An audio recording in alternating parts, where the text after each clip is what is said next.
If you're someone who wants 99 Ellie de la Cruz or some of these other ridiculously expensive cards, you're obviously going to need to find a way to get lots of stubs. So in this video, I'll be going over what I think are the 5 best things to be doing right now to be making tons of stubs in MLB The Show 23, including what I think is the best stub making method in the game, and that'll be the 5th and final thing that I'll be talking about in this video. So be sure to stick around for all 5 of these ways to be making stubs, because even if one of these things I cover doesn't interest you, I think there's going to be a couple others that you are going to want to be here for. And if you guys do enjoy the video, make sure to leave a like and subscribe to the channel. But now let's go into the first way that you guys can be making stubs right now.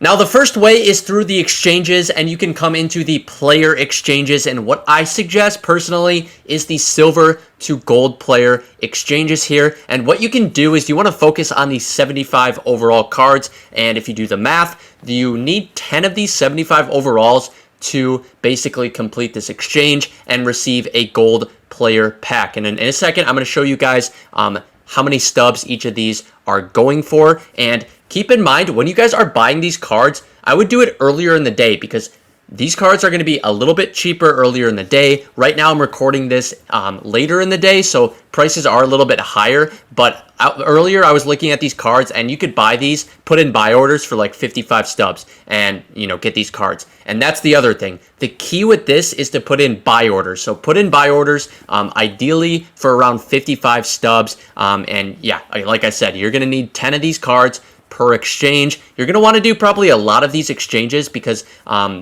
if you just do, let's say, a few of these exchanges, you could get unlucky with low golds when you get those gold player packs. So if you get a large sample size, you will be making a lot of stubs over the long run. So let's say you're putting in 55 stubs for these cards, right? 55 times 10 is 550 stubs. So you're putting in 550 stubs per gold player, basically, right? So, and let's say you're getting 80 overall. 80 overalls, quick sell for 400. So you would be losing a little bit of stubs for doing that. But let's say you're getting 81 overall. You'd be making, just 50 stubs off of it. That's something at least. But 82 overalls, quick sell for 900. You'll be making 350 off of that.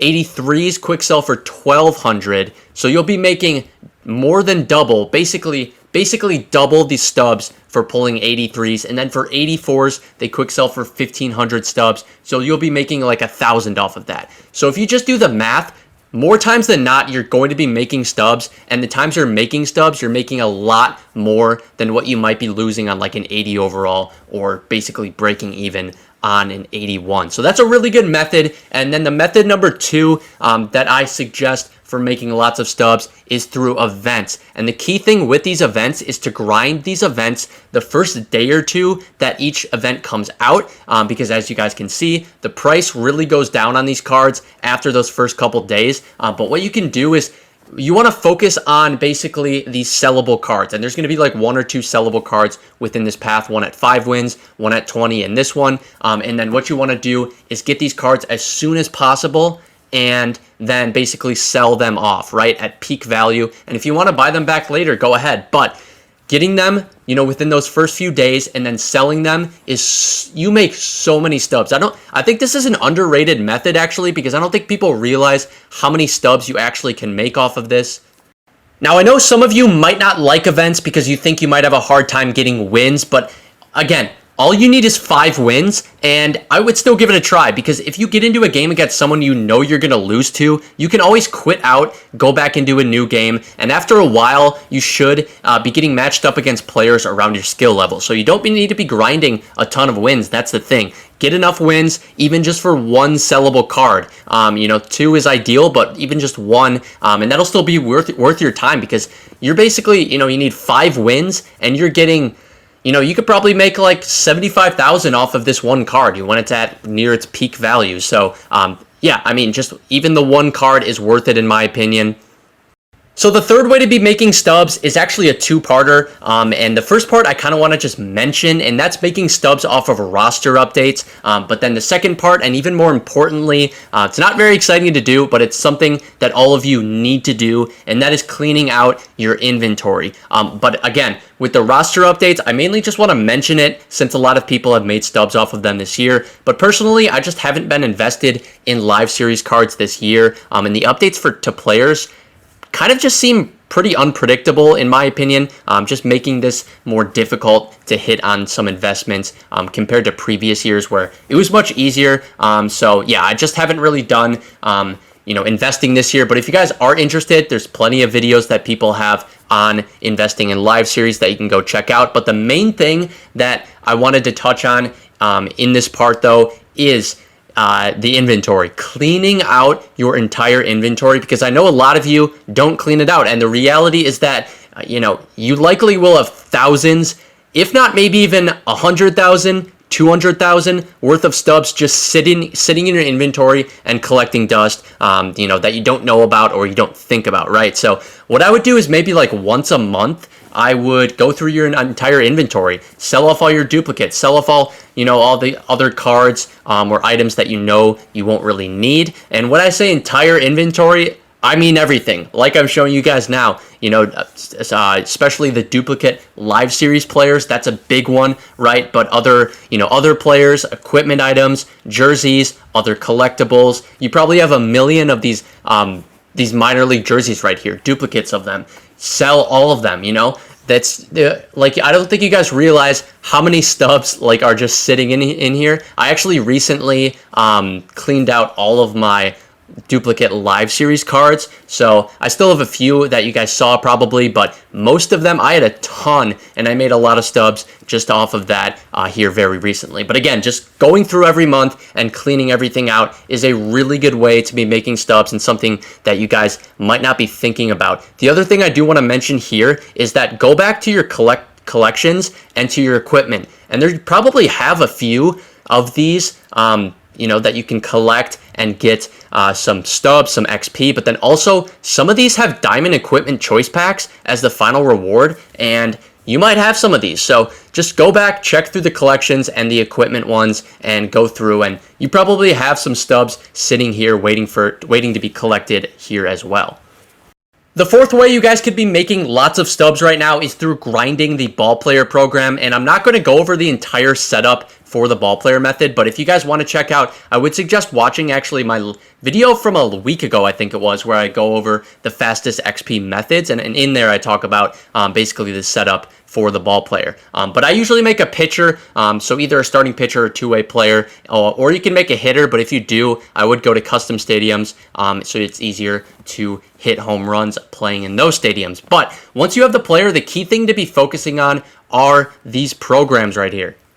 So as we know, the first program that you guys are going to start out at is a bronze program, and it will take a little while for you guys to be making a bunch of stubs if you start at the bronze program. But then if you complete the bronze, you go to silver, then silver to gold, gold to diamond, and the gold to diamond programs, both of those is where you will be making most of these stubs, especially the diamond program, because as you progress through, that you will be earning diamond equipment, which you'll get, if you get lucky, you can make like 30K stubs from each of those. And basically where these equipment items are in the silver one that I'm showing you guys, this is where the diamond equipment will be in the diamond one. So you get free diamond equipment, tons of stubs right there, and then you also get like free perks, other free stuff. You get different stubs at different milestones in the program as well, perks, diamond equipment, all of that stuff. So tons of stubs to be made, and also this method for grinding the ball player is great for XP too.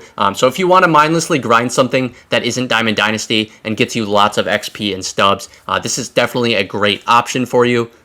Now we get into the fifth and final way to be making lots of stubs, and like I said in the intro, I think this is easily the best stub making method in the game, and that is flipping cards. Now you can flip any cards or any items you want, but recently what's worked well for me is flipping 99 overall set 2 and 3 cards. And I say set 2 and 3 99 overalls because I would avoid set 1 cards, because people just really aren't buying and selling those cards anymore much. So set 2 and 3 are the ones you want to focus on for sure. But then The big thing to keep in mind for flipping are basically the margins on the card. So basically like the difference between the buy and sell prices that we see on these cards. So let's take Jose Altuve, this card right here, for example, right? So the difference between the buy now and sell now price is essentially 12,000, right? So if we're putting in a buy order, let's say so what you want to do is put in buy and sell orders, right? And the buy order you want to put in you're basically just one-upping whatever the sell now price is. So like this one, 58, 9, we can put anything above 900. So 58, 9, 10 we can put, right? Put that in, put in the buy order. Someone sells the card, that order goes through. That's now our card, and then we can put in a sell order basically for one less than the buy now price, so 77.99 right there. And then once someone buys that card, that order will go through, that will sell, and as you can see, the seller will receive, that said 62,000. So we're basically making what, like 4,000 or 5,000 off of that Jose Altuve card right there. So that is a card with good margins, because making 4,000 to 5,000 off of that flip is really, really good. And that's what you kind of want to look for. This Jackson Holiday right here, not great margins, right? Because if you're buying the card for 19,000 and then selling him for like 22, whatever, then you're making like, subtract the 10% tax off the sale, and you're probably making like less than 2,000, 1,800, something like that, stubs off. So you want to avoid the ones that, you might just make like 1,500 stubs off of, and rather focus on the ones with bigger margins like Jose Altuve, where there's a possibility you could make 4,000 or 5,000, 6,000 off of each flip. And when you guys get good at flipping, I would highly suggest putting in buy orders for like 4 or 5, 6 different cards at the same time. So you guys are always having like at least one buy order go through every minute or so, and you're just making more stubs. And if you guys want more details about flipping and my strategy with flipping, I have several videos on flipping that you can go check out. And in those, I go into more details about what to do and what's worked well for me. Just not going to get into a lot of those details in this video. So if you want more, go check those out. But those are the 5 best ways to be making stubs right now, in my opinion. Tons of stubs to be made. I hope you guys did enjoy the video. I do appreciate all of you guys for sticking around to the end. Let me know if you guys have any comments down below. Otherwise, I'll see you guys next time. Peace.